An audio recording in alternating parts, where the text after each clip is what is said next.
Alors moi, je vais vous parler de la sécurité dans les microservices. C'est à la fois un retour d'expérience et ce qu'on essaye de mettre en place parce que c'est pas forcément évident. Il y a pas mal de choses. Le fait de distribuer l'application, bah, ça distribue aussi les problématiques. Voilà. Donc cet outil, c'est une plateforme qui adresse le grand public, qui permet en fait des particuliers d'échanger des services entre eux. Donc le cas d'usage typique, c'est vous rentrez chez vous le soir, il y a votre douche qui fuit, c'est la galère, il faut appeler un artisan, il va vous dire bah, on se voit on se voit ce week-end, il va peut-être pas venir, il va vous dire voilà, ça coûte 75 euros pour que je me déplace, c'est la galère. Cet outil vous trouve une solution simple, rapide, en 10 minutes, et généralement ça coûte pas 75 euros. Voilà. Donc on est en super phase de progression. Quand je suis arrivé chez cet outil il y a 1 an et demi, il y avait 75 000 utilisateurs. Et là, on est à 1 200 000 utilisateurs. On a une rétention de 30%. Beaucoup de gens qui utilisent notre plateforme. C'est en plein domaine, en plein dans l'économie collaborative. C'est en train d'exploser complètement. Et on fait de la pub dans le métro. Donc si vous nous voyez, bah, n'hésitez pas à télécharger l'appli. Voilà, ça c'était la partie acquisition de ma présentation. Je vais vous parler de la sécurité et pourquoi c'est important. Parce que en fait, quand on a une plateforme grand public, bah, il suffit qu'on ait une faille, un trou de sécu, et puis en fait, on est cramé, quoi. On est mort. Donc il faut qu'on ait tout de suite une plateforme qui soit solide et qui puisse répondre, se protéger. Quand moi je suis arrivé, on avait pas mal de soucis. On avait des API qui étaient ouvertes, c'était complètement open bar. Et l'équipe, en règle générale, a bien compris ce qu'il fallait faire et s'est saisie en fait de ces problématiques. Voilà, donc on a vraiment décollé en termes de sécurité et tout le monde a cranté dans l'équipe pour rentrer dans un mindset qui est sécurité. Voilà. Alors, ça dit pas tout. La sécurité, c'est aussi un frein au développement parce que bah, faut du temps. Parfois, c'est compliqué. Parfois, il y a des règles qui sont assez compliquées à mettre en œuvre. Ce que je vais vous proposer, c'est une approche qui est pragmatique quand on n'a pas forcément beaucoup de ressources, beaucoup de temps devant nous pour faire le minimum standard qui fera qu'on ne se fera pas couler. Alors tout d'abord, la sécurité, on dit toujours ça n'arrive qu'aux autres. Bah, en fait non, ça n'arrive pas qu'aux autres. Donc il y a un super site qui s'appelle Information is Beautiful. Je vous recommande, ils ont des super analyses entre guillemets sur la data et notamment une qui s'appelle le World's Biggest Data Breach. Donc ils présentent ça sous forme de rond dans le temps. Donc là, ce qu'on voit, c'est que River City Media, ils se sont fait choper plus de 13,7 millions. C'est un spam opérateur de records. Ça a fuité. Et donc ça, c'était en 2016. Bon, Equifax, je ne sais pas si tout le monde en a entendu parler. Dailymotion, j'étais même pas au courant, mais voilà, c'est assez important. Tout le monde se fait hacker un jour ou l'autre. La deuxième information que donne ce site, c'est la sensibilité en fait des données qui fuitent. Parce que je veux dire, bon, River City Media, il a fuité, c'est un spam opérateur. Qu'est-ce qu'il peut avoir comme information critique? En fait, aucune. C'est juste qu'il avait un trou, des gens sont rentrés, ils ont pris de la data, mais est-ce que finalement ça sert à quelque chose? C'est exploitable? À quoi ça va servir? On ne sait pas trop. Donc, ce qu'on peut voir, c'est qu'Equifax, c'est une banque. Donc, eux, ils ont eu 14,3 millions de coordonnées bancaires qui sont parties dans Internet. Donc là, ça a piqué. Et il n'y a pas que ça, il y a aussi des instances publiques. Donc là, par exemple, on voit le petit rond tout au milieu, c'est le Swedish Transport Agency. Donc ça touche tout le monde. J'avais fait une présentation l'année dernière sur le même sujet. Il y avait la mairie de Paris qui s'était fait hacker. Donc c'est un vrai sujet, il faut prendre ça au sérieux parce que les datas elles sont monétisables ou on peut les redonner à quelqu'un pour qu'il puisse les utiliser à des fins qui sont malveillantes. Alors maintenant, on va parler de Bruce Schneier. Donc Bruce Schneier, pour ceux qui connaissent, il a sorti un truc qui est quand même assez énorme. Il a dit que la sécurité, c'était pas un produit, c'était un process. Ça résume bien en fait la problématique de la sécurité, mais de façon générale. Vous allez chez Decathlon, vous achetez un antivol pour votre vélo. Si vous oubliez l'antivol chez vous, ça ne sert à rien. Si vous n'avez pas la clé pour le brancher, ça ne sert à rien. Si vous le mettez et que en fait, vous oubliez de le cadenasser, bah, ça ne sert à rien. Donc en fait, c'est un process, il faut s'en servir, il faut être conscient de ce que ça veut dire, il faut maintenir ce process et il faut avoir quelqu'un qui soit responsable et que les gens soient responsables à ce niveau-là. Donc j'ai dit ça, mais j'ai pas dit grand-chose. C'est quoi les piliers de la sécurité informatique? Donc on a 3 piliers, la confidentialité, l'intégrité et la disponibilité, sachant que les 3 sont liés. La confidentialité, c'est le fait que personne ne puisse accéder à ce qui vous appartient. Donc je ne peux pas me connecter à mon compte, personne ne peut voir mon compte mythique et puis changer les choses. Donc ça c'est l'intégrité, c'est que les informations ne peuvent pas être modifiées sans mon consentement. Et le dernier système, c'est la disponibilité, c'est-à-dire que il faut que la sécurité n'entrave pas le fait que je puisse, moi, vouloir faire quelque chose sur mes données, par exemple, ou sur ce que je possède. Typiquement, on connaît tous ça, le code de la carte bleue, le tout est fait de son compte GitHub. Si vous les paumez, bah, vous êtes mort. En termes de disponibilité, c'est super compliqué et il faut appeler votre banque, puis c'est la galère. Donc, tout ça pour dire qu'un bon système de sécurité, il doit respecter une certaine courbe qui est liée à la loi de Thomson, hein, bien sûr. Donc c'est l'impact de la sécurisation versus le niveau de disponibilité. Donc plus vous êtes sécurisé et moins c'est accessible, forcément. Donc il y a une certaine zone où c'est OK, où tout le monde peut s'en servir et c'est à peu près fiable et on sait faire. Et il y a un point d'overhead à partir duquel ça commence à gaver tout le monde. Ça tue la productivité, ça génère des bugs et ça enquiquine les gens. Donc la sécurité, c'est un process. C'est pas une chose qui est unique, c'est pas quelque chose, vous achetez un super produit, il va régler tous vos problèmes, il faut s'en occuper. Dans une architecture qui est distribuée, et la plupart du temps c'est basé sur ce qu'on appelle le DDD, le Domain Driven Design, il faut que tout le monde soit concentré. C'est-à-dire que chaque développeur de l'équipe qui est propriétaire d'un microservice, bah, il soit en charge de la sécurité de son propre microservice. Ou s'il travaille sur l'API Gateway ou les BFF, comme on dit chez nous, bah, c'est à lui de s'en charger. Les modalités du niveau de sécurité qu'on attend, elles doivent être discutées avec l'ensemble des gens qui sont partie prenante dans l'aventure des microservices. Donc le produit notamment, parce qu'on va lui dire bah non, mais là on va implémenter des choses qui sont purement techniques et qui ne vont pas déboucher sur quelque chose qui va servir directement à l'utilisateur. C'est notre garantie à nous et c'est pour protéger l'entreprise qu'on fait ça, pour ne pas se retrouver dans Information is Beautiful. Donc du coup, on va reprendre un peu les différents types d'architecture. On va prendre une architecture monolithique et on va prendre une architecture en microservices et on va projeter ces différents piliers pour voir un petit peu ce que ça veut dire. Donc dans le cadre d'une architecture monolithique avec un ensemble de clients qui appelle une base unique, une base de code unique, un monolithe qui va puiser toutes ces données dans une base de données où il y a toutes les données mélangées.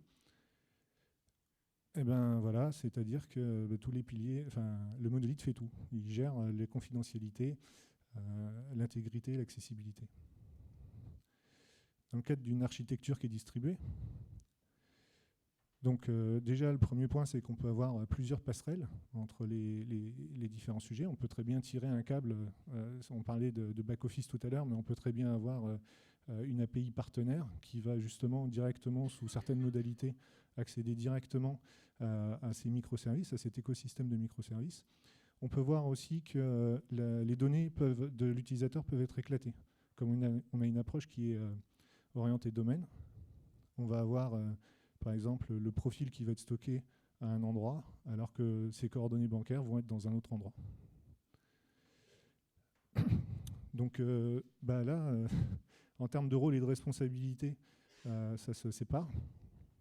Donc l'accessibilité, elle est forcément présente dans les trois couches, la couche cliente, la couche d'API et la couche de microservices. La confidentialité et l'intégrité, par contre, elles se répartissent différemment.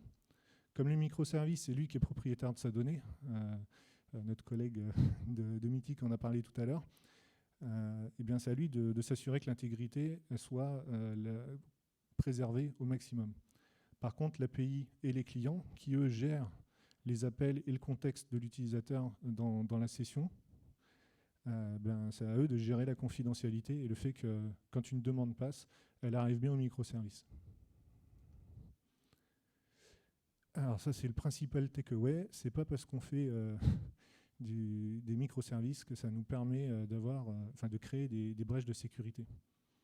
Voilà. C'est-à-dire que si on bouge le curseur dans un sens ou dans l'autre, c'est-à-dire faire trop de sécurité, ça ne marche pas, mais ne pas en faire assez, ça ne marche pas non plus. Donc ce qui arrive, et donc ça c'est le sujet et la proposition de ma présentation de ce soir, c'est de proposer une approche qui est complètement pragmatique, parce que vous allez avoir des délais qui seront très courts, vous n'allez pas forcément avoir de ressources, de bons hommes pour travailler et implémenter ça. Surtout que vous avez très certainement un monolithe à migrer en parallèle, donc c'est un petit peu la galère. Eh bien, en tout cas, ce qu'on a fait chez Stouti, c'est qu'on a coupé le sujet en deux. On a décidé qu'à l'extérieur, c'était la jungle, et à l'intérieur, c'était la zone de confiance, l'intérieur du château fort.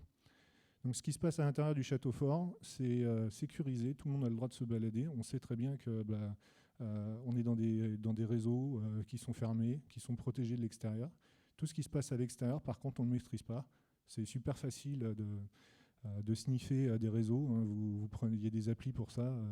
Vous regardez ce qui passe, les trames qui passent sur le réseau. Voilà. Surtout, allez pas dans des cybercafés. Et donc, on a décidé de sécuriser, de se concentrer essentiellement sur deux parties. La sécurisation de l'API Gateway qui fait la passerelle entre l'intérieur et l'extérieur de notre plateforme, et les échanges avec nos différents clients. Pour ça, on a besoin d'un référentiel, parce que tout le monde n'est pas forcément au fait de l'ensemble des règles de sécurité. Qu'est-ce que ça veut dire? C'est quoi le niveau de sécurité qu'on doit attendre d'une plateforme ou d'un client? C'est assez compliqué. Donc pour ça, il y a l'OWASP. L'OWASP, c'est un organisme qui est une organisation mondiale de la sécurisation des applications web. Donc vous allez sur OWASP, ils vont vous donner tout un ensemble de sheets, des anti-sèches. Donc nous, on s'est basé sur ça pour faire le tri par rapport à nos différentes passerelles, regarder nos clients, qu'est-ce qu'on utilisait comme technologie, et faire le tri et implémenter que ce dont on avait besoin. Du coup, je vais vous donner un ensemble de règles que nous, on a retenues et qui nous ont permis d'aller assez vite sur la mise en place de cette sécurisation. Donc, au niveau de l'infrastructure, on a mis en place la SSL Termination, c'est-à-dire qu'à l'extérieur, on met des échanges en HTTPS qui sont sécurisés. Comme on l'a dit tout à l'heure, à l'intérieur, dans la Trusted Zone, on se fait confiance, donc on ne met pas de HTTPS. Ça permet de lever le overhead de HTTPS et puis d'éviter à des développeurs de rajouter des certificats HTTPS. Enfin, on sait tous que c'est la galère de mettre ça en place. On a rajouté, on a isolé nos réseaux. Donc on a mis trois différents réseaux, publics, privés et de données, avec des niveaux de profondeur qui sont de plus en plus profonds. C'est-à-dire public, lui, il peut parler, il est accessible depuis l'extérieur. Privé, il parle à la fois avec public et il peut accéder aux données. Et données, lui, il est tout seul dans son coin, on ne peut pas y toucher. Et pour coupler le tout, on a mis juste des petits tunnels qui permettent de passer et de déclarer. C'est pas parce qu'on se connecte à la passerelle qu'on va pouvoir se connecter au microservice. En fait, la passerelle peut faire qu'une seule chose et adresser les microservices que d'une seule façon. Et surtout, dans la partie HTTPS, utiliser des solutions qui permettent de faire tourner vos certificats, parce que c'est très facile de copier un certificat. Voilà, moi, je sais pas, je vais chez ma mère, par exemple, je vais sur son ordinateur, je récupère ses cookies ou son certificat, et puis après, je le ramène chez moi, je me connecte je le copie dans mon navigateur, et puis c'est parti, je peux utiliser ça et me connecter à sa place. et lui voler son compte mythique. Dans la session des utilisateurs, alors on a fait un autre choix. Donc on a décidé d'encrypter les données de l'utilisateur avec un token qui n'a rien à voir. C'est-à-dire que en fait, l'utilisateur il est défini au niveau du client par une donnée que l'API lui renvoie. C'est ça son identifiant. Mais ça n'a pas de signification par rapport à ce qui se passe à l'intérieur. Et à l'intérieur, on n'encrypte pas les choses. Donc on augmente nos requêtes et on rajoute dans les headers user ID 42 John @yahoo et puis hop c'est parti. C'est l'API qui se charge de faire le mapping entre cet aspect qui est crypté d'un côté et qui n'a pas de sens, et de l'autre côté quelque chose qui correspond à un vrai contexte utilisateur. Ce qui fait que ces données utilisateurs ne transitent jamais à l'extérieur. Encore une petite redite parce qu'on ne s'est pas très bien calibré, mais du coup ça va aller beaucoup plus vite. Sur l'isolation des données, bon voilà, faut être raisonable et responsable. Quand vous développez un microservice, allez pas taper directement dans la base de données du copain qui lui a peut-être pas envie de voir tout ce que vous voulez faire avec ces données. Donc soit vous le faites via un call synchrone, soit asynchrone. L'autre point, c'est la vérification de l'ownership. Donc quand la passerelle va envoyer du coup une requête, par exemple get/item32, dans le header, on va augmenter notre requête en mettant les données qui sont justement décryptées depuis le client. Donc on sait que c'est l'utilisateur 42 dans le contexte de sécurité qui fait la demande. Eh bien, dans la base, peut-être la table item, on a un ID 32 et on a stocké un user ID qui est le propriétaire réel de l'item. Eh bien, on va comparer l'utilisateur 42 à l'utilisateur 39. Ce qui nous permettra d'éviter qu'un utilisateur qui connaît l'API Gateway puisqu'elle est exposée, de ne pas l'utiliser de façon détournée pour récupérer des informations auxquelles il n'aurait pas accès normalement. Ce mécanisme-là, vous pouvez l'étendre avec des rôles pour implémenter dans le header rôle égal, je ne sais pas, utilisateur premium, ce genre de choses, et stocker ça de l'autre côté. Si vous avez des règles métiers un peu spécifiques. Le dernier point, c'est toujours sur les microservices, c'est de favoriser le diagnose and recover. Donc vraiment s'assurer que quand il y a un souci, que vous puissiez être réactif. Donc il faut taguer l'ensemble des ressources que vous avez, donc donner leur des noms pour savoir qui reçoit quoi et comment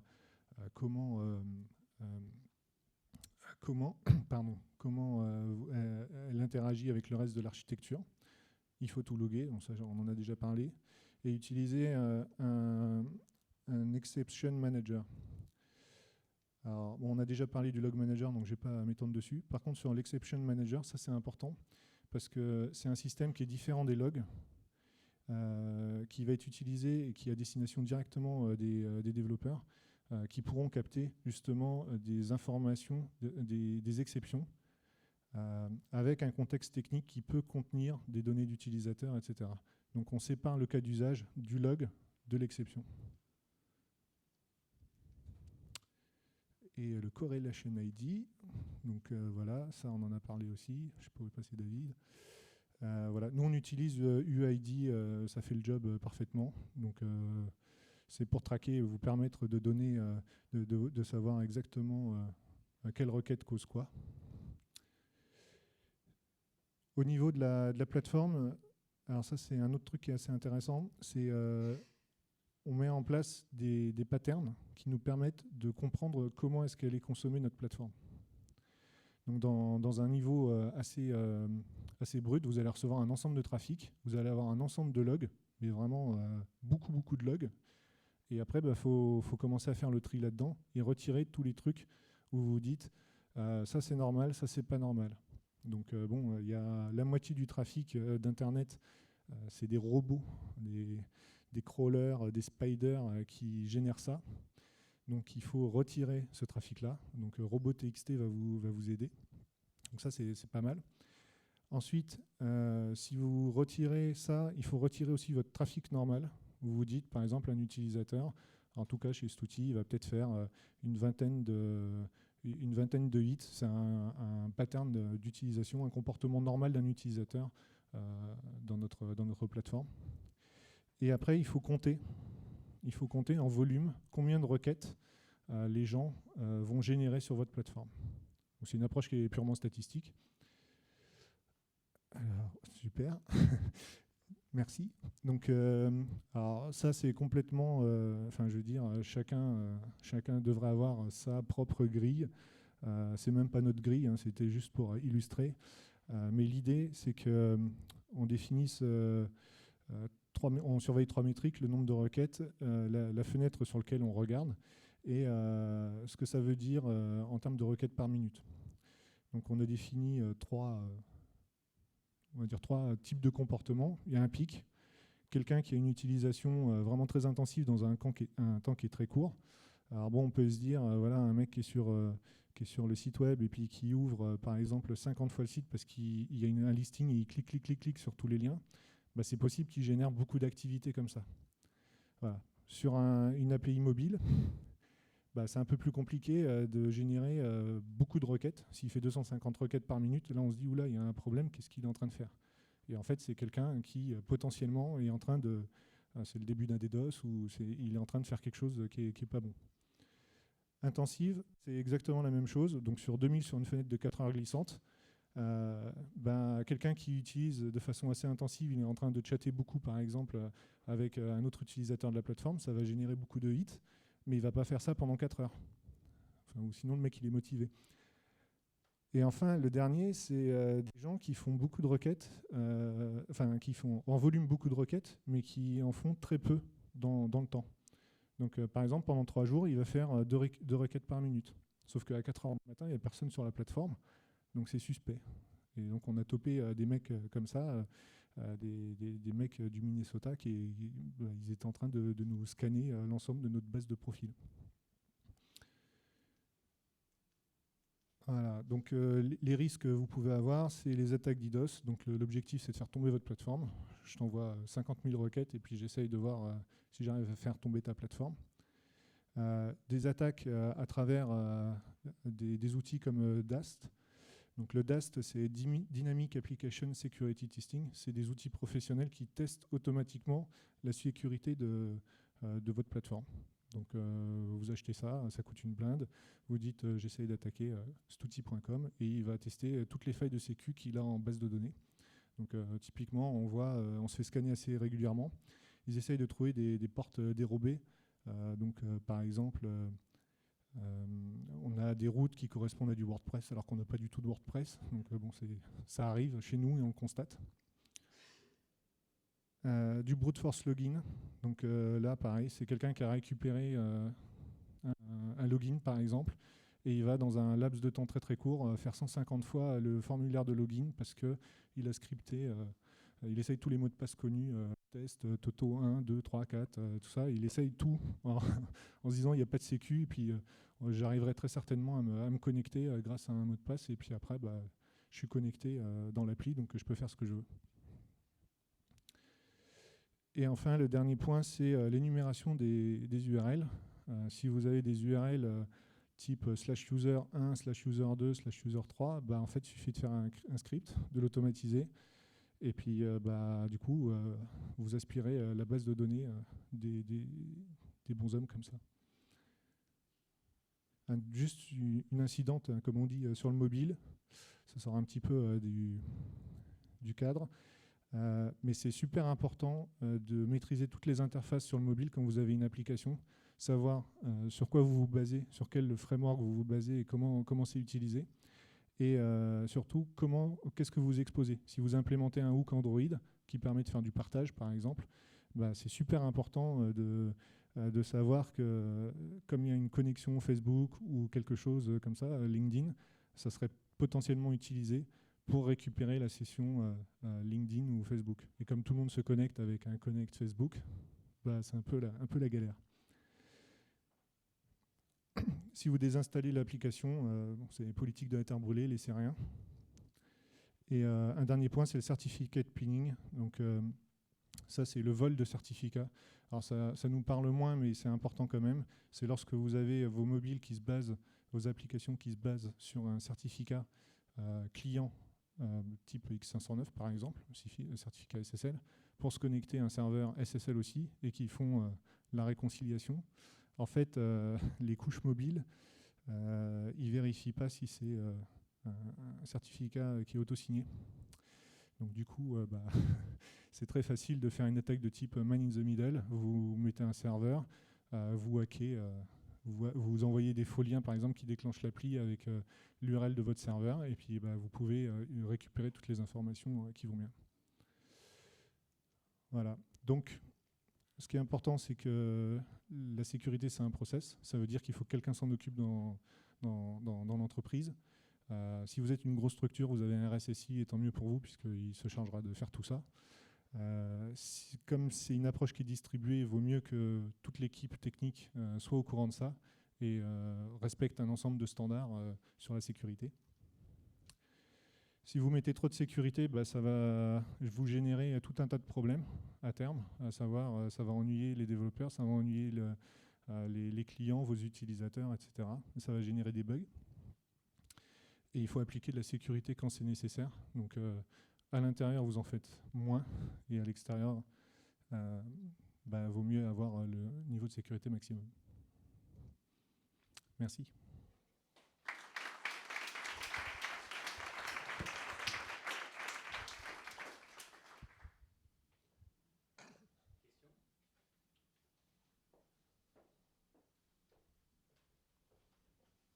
Si j'ai bien compris, vous avez un modèle de sécurité qui est assez différent de celui que nous a présenté Étienne sur Mythic. C'est-à-dire que, si j'ai bien compris, sur Mythic, ils ont centralisé toute la sécurité au niveau de l'API Gateway. Là où vous avez fait tous les contrôles de sécurité au-delà de l'authentification à l'intérieur des microservices, il y a quelque chose qui vous a poussé à utiliser un modèle plus que l'autre? Alors, j'ai pas dû être assez clair parce qu'on a fait exactement comme les gens de chez Mythic en fait. Il y a une couche sur l'API Gateway où on a tout implémenté. Parce que c'est cette partie-là qui gère en fait le contexte avec l'extérieur. Donc tous les checks de sécurité, ils sont à ce niveau-là. Le microservice, il s'en fout des failles XSS, il n'est pas concerné par ça. Donc c'est au niveau des droits d'accès et tout ça, donc c'est aussi au niveau de l'API d'accès, l'API Gateway, vous vérifiez s'il a le droit de modifier, c'est bien son propre profil qu'il édite. Oui, on va. En fait, c'est ce qu'on disait tout à l'heure, c'est qu'en fait le contexte d'utilisation il est généré au niveau de l'API Gateway, et du coup après il cascade. Donc les microservices ils n'ont pas à connaître ce qui se passe au-dessus. Je ne sais pas si je suis clair du coup.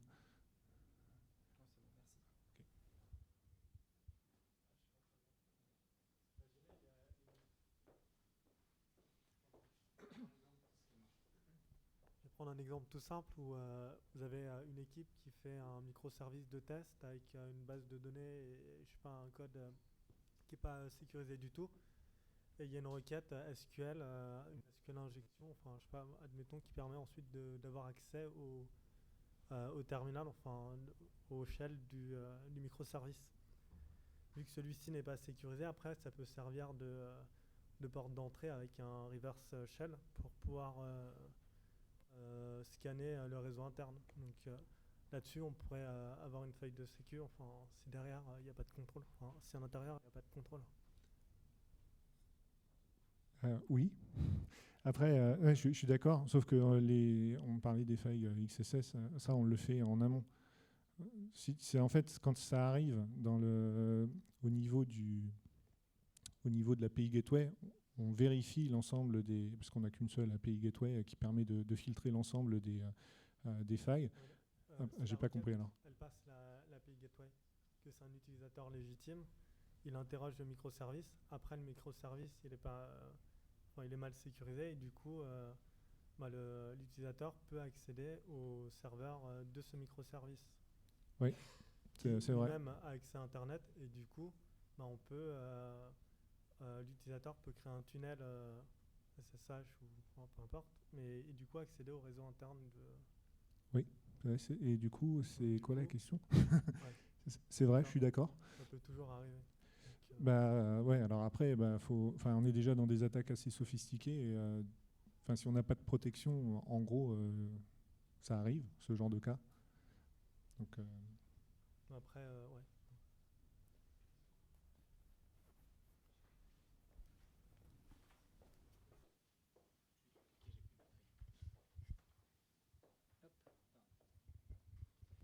Merci. Tu parlais de tempering, alors, je ne sais pas comment ça s'appelle, c'est quand tu regardes le nombre de requêtes faites par un utilisateur pour découvrir un comportement suspect. Il y a un microservice qui s'occupe du tempering les requêtes et bloquer l'utilisateur quand il y a des requêtes de manière... À quel niveau c'est fait? C'est un outil externe? Comment tu fais ça?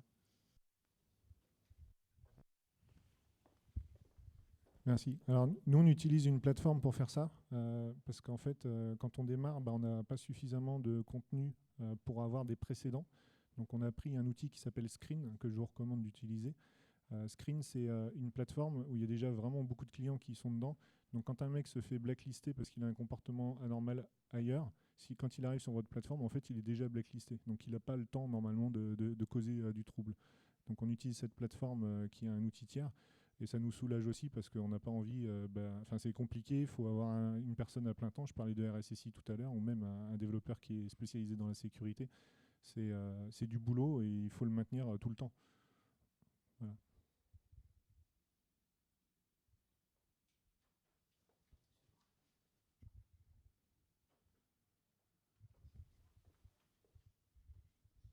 C'est pour rebondir sur la remarque de notre camarade juste là, je sais plus si tu as donné ton prénom ou pas.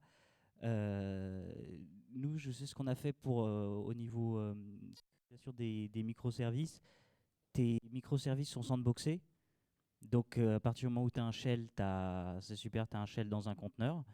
Et tu mets en place des règles de pare-feu pour que tu ne puisses pas établir une connexion, mais que tu puisses qu'en recevoir. Ou pouvoir te connecter uniquement à d'autres microservices. Et à partir de là, tu es un tout petit peu plus tranquille. Et il me semble que c'est ce qui a été un peu... Moi, c'est ça que j'ai compris sur la partie sécurisation du réseau interne, où c'est un réseau qui est interne et on ne peut pas faire ce qu'on veut dessus, quoi.